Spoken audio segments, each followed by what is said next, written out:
In Washington, D.C., in the year 1812, just as Russia was starting its colony in California, a group of congressmen, led by Henry Clay of Kentucky and John C. Calhoun of South Carolina, began to call for war with Great Britain. Their group, known back then as the War Hawks, wanted to punish the British for their constant interference with American shipping. President Madison owed his election to the Southern and Western voters represented by the War Hawks, and perhaps that helped inspire him to take up their cause. Shortly after war was declared in the summer of 1812, the conflict was called Mr. Madison's War, but now we call it the War of 1812. Early in the war, the American frigate USS Constitution destroyed an important British warship. However, the much more powerful British Navy easily maintained a blockade of America's shipping lanes. By 1813, the fighting focused on the border with Canada, a land the War Hawks hoped to make part of the United States. Nevertheless, British forces held fast and repelled the American invasions. Although there was one memorable U.S. success that year, when Oliver Hazard Perry defeated a British fleet on Lake Erie.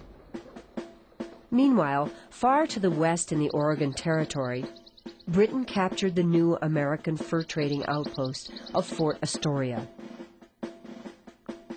Back east, fighting shifted away from the border, and in August of 1814, British forces took control of Washington, D.C. During the attack, Fort Washington, seen here, the main fortification for the defense of the capital, was blown up by terrified American forces so it wouldn't fall into enemy hands.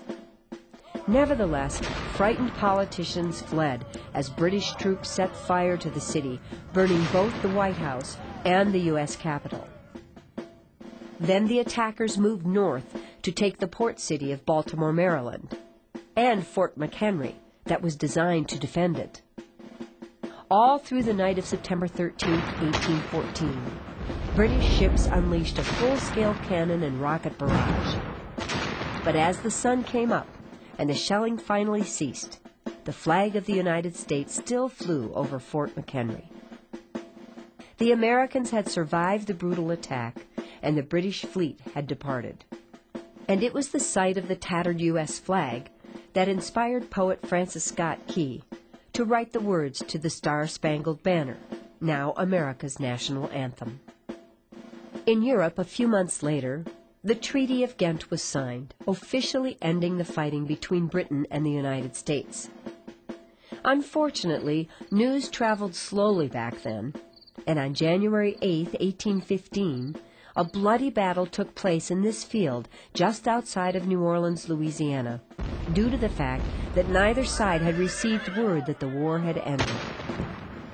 When the Battle of New Orleans was over, U.S. forces led by future President Andrew Jackson sustained relatively little damage, but there were 2,000 British casualties, including nearly 300 dead.